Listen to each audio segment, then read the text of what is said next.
Hey, what's up, Slunts? Joker here. Today we're going to be doing a very quick guide on how to get dynamic sample resolution, or DSR, working in your games. Now, if you're not familiar with DSR, basically this was a feature released at the time when the Maxwell cards came out, the 900 series. It was a specific feature to them, but thankfully now, through the latest Nvidia Geforce driver 344.48, the DSR is now supported on all Kepler and Fermi-based GPUs, as well as the Maxwell GPUs. So that means your 4, 5, 6, 700, and the 900 series graphics cards are now all supported for dynamic super resolution. If you want more information about it, you can go ahead and check it out on the GeForce website. But basically, in a nutshell, it is a new advanced form of downsampling.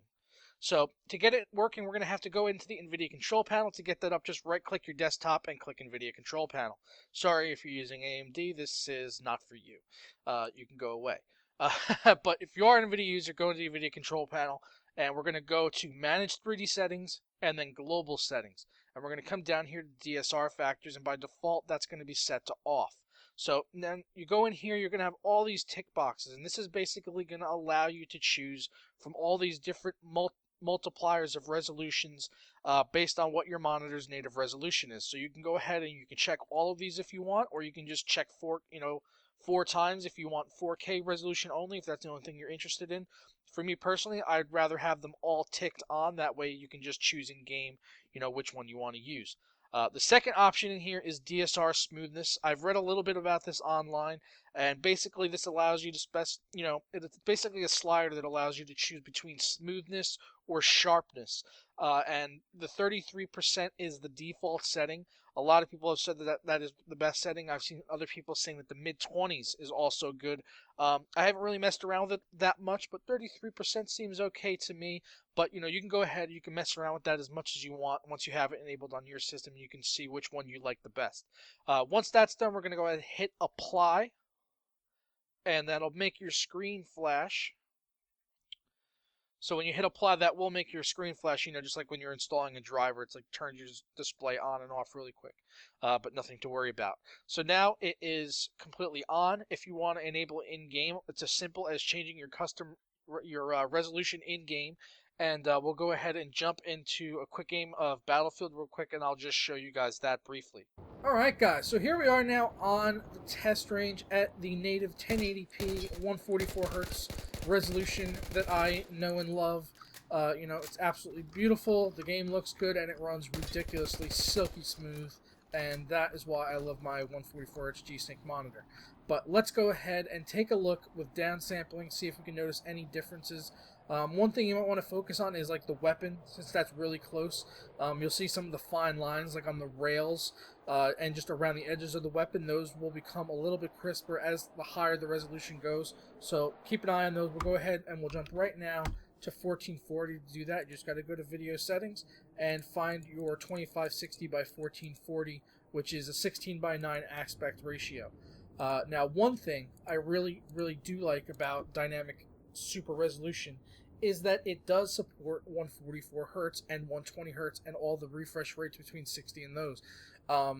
Before, with creating a custom resolution, it actually did not do this. It would default down to 60 Hz, and that was the main reason I didn't use it. So now the fact that I can use 2560 by 1440 at 144 Hz, I'm more likely to try it out and see if I like it, and will use it on full-time basis. Let's go ahead and hit apply here, and we'll see if we can notice any differences in game. So now here we are back looking at the gun.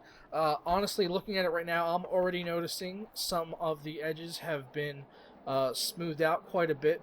Specifically, the closest thing sticking out on the left side of the gun near the 2x magnifier with the little fine ridges, those look crisper to me, and the rails on the gun where the attachments would go also look a bit crisper. There's still some temporal aliasing with like moving around. It kind of has that shimmery effect, but that's to be expected. And to be honest, even at 144 Hz here, I'm still getting around 80 to 90 frames, so still very playable. It's above 60, so it still feels ridiculously silky smooth.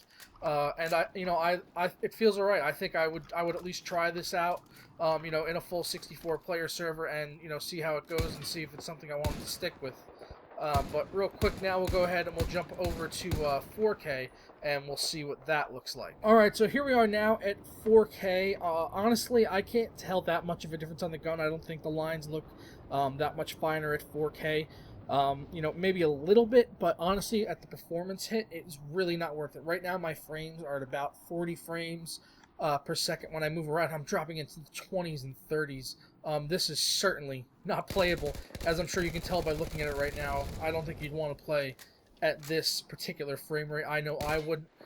So for me, you know, 4K, not really usable in a game like Battlefield 4, but maybe in something like Alien Isolation, where it doesn't use a lot of video memory, I could see it being worthwhile. Or I've seen examples of Dark Souls with the grass looking a lot better at 4K, and those games are not very demanding. So you might be able to crank up to 4K in those titles and see a big improvement. But for Battlefield, it already looks pretty good as is, so not a huge improvement overall. So go ahead, check out DSR, play with the settings, you know, see what you like the most on what games you play. And maybe like a Half-Life 2 could look really amazing at 4K and probably still run really well. I actually might go try that out right now. But thank you so much for watching. If you enjoyed the video and it helped you out, please stick a like on it below. Don't forget, you can always follow me on Facebook and Twitter at JokerSlunt, or you can get back to my channel anytime by simply going to jokerslunt.com. I'll catch you guys next time. Ta-ra!